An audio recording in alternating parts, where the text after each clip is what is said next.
HPE had their annual security analyst meeting, which is lovingly referred to as SAM.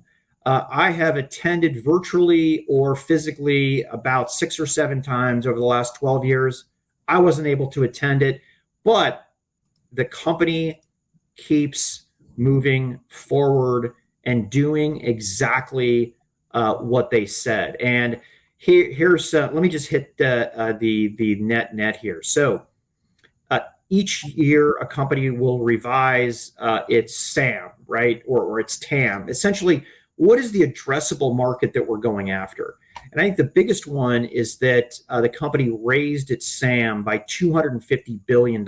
So essentially, they have access to $250 billion worth of business that they didn't have the prior year. And I will get to that. But Tarek came on, CFO Tarek Robiati basically said, hey, we did what we said we would do, revenue, EPS, free cash flow versus what we said in 21. And that's even at the same time during our supply chain challenges, exiting Russia and getting hit hard on foreign exchange.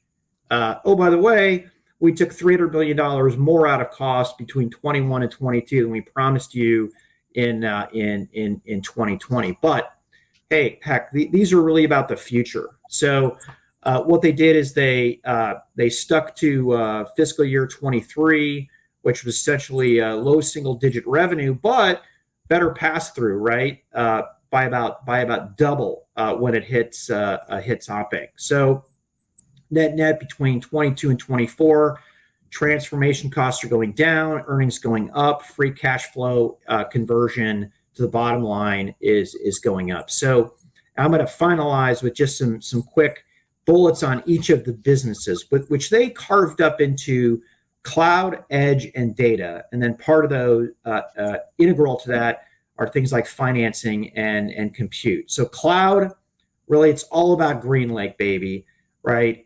Increasing gross margin, increasing ARR. It's all about GreenLake and growing well above the industry average.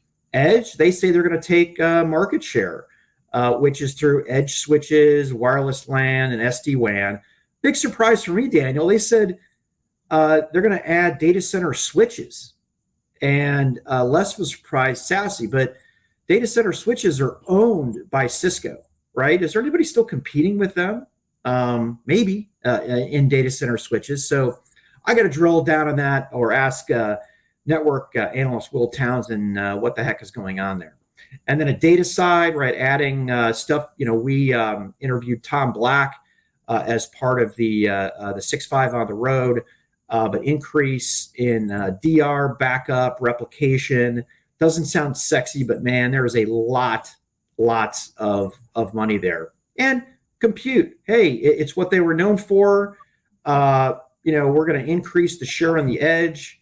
We're going to go after high operating income business, and we're going to take share out of telco, which is interesting because looks like they're going to run right square into Lenovo, at least in Asia, and then Dell here in Western Europe in the United States.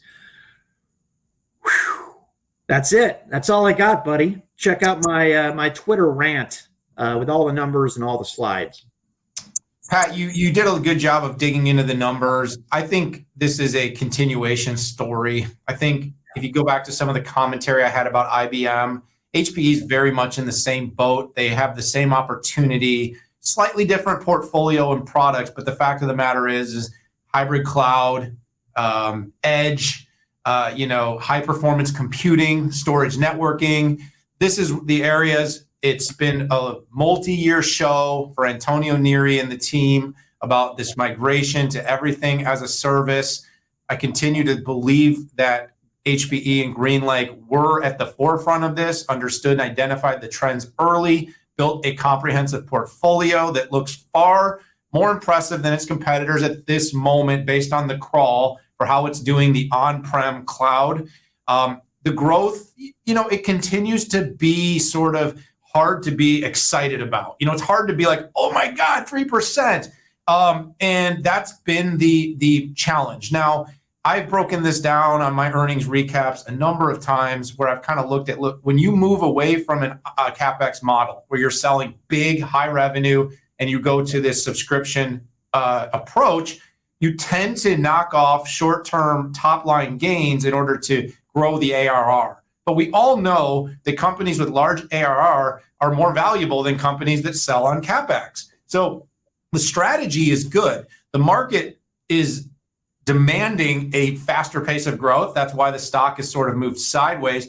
But I think as industry analysts, Pat, we have to look at the products, the services, the portfolio, and the customer and say, are they meeting the need of a customer right now? And I would say in most ways, HPE has done a very good job. Now, again, we're still early days in terms of overall public cloud workload migrations. And this is actually why it's so opportunistic for HPE is they are going to be one of the companies sitting in the pole position, Grand Prix joke, of this next wave of workload migration. And if HPE executes well with its current legacy customer base, and of course, by partnering strategically with the hyperscale cloud companies, they do have an opportunity to grow. Now, competition will be fierce. We've talked about Cisco, we've talked about Lenovo, we've talked about IBM. All these companies have some crossover into what HPE is offering, but HPE is a brand with great provenance.